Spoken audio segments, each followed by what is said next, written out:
আমি মারা গেলে আমার মৃত্যুর কষ্টের ভাগ আমার স্ত্রী নিবে না।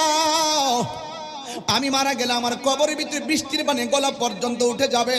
আমার ঘরে টিন দিয়া পানি পড়লে টিনের ছিদ্র বন্ধ করার মানুষ অভাব হবে না, কিন্তু আমার কবরে গলা পর্যন্ত পানি উঠে গেছে, আমার কবরের পানি সেচার কোনো মানুষ যাবে না। কথা বলেন ঠিক কিনা?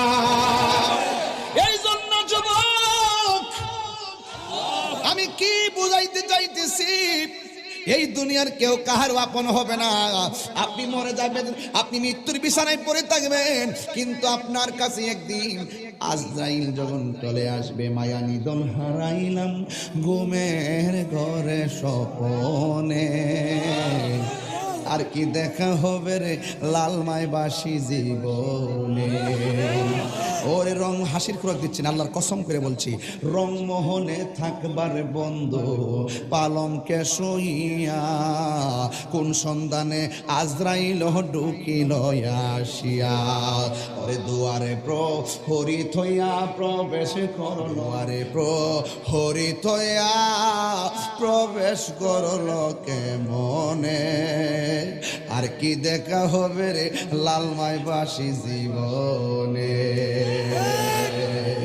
ঘরের পাশে মা বসে থাকবে, ও ফুচলটা কেমন লাগে, ভাই বসে থাকবে, ও ভাই কেমন লাগে, কিন্তু ফাঁকি দিয়া হঠাৎ কি রাখবে, আমার মাথাটা কেমন জানে করে, আমার বুকটা কেমন জানে করে, আমার শরীরটা কেমন জানে করে।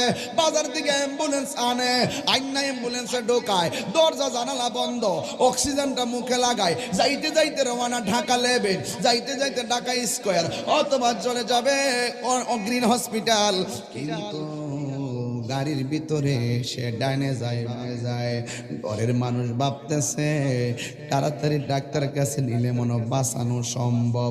একটু পরে দেখে রাস্তাটা ঠিকই আছে রে বাজি, একটু পরে দেখে হাতও লড়ে না, পাও লড়ে না, মাথাও লড়ে না, ফেডও লড়ে না, শ্বাসও বের হয় না।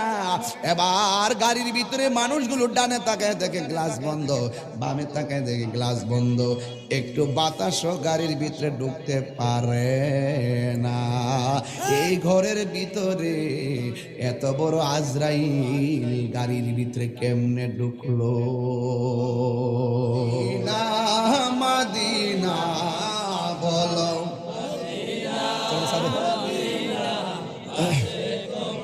মিনের ঠিকানা বলো, দিদার চেয়ে কাঁদো তোমরা, দিদার হনা নবীর দিবানা মদিনা,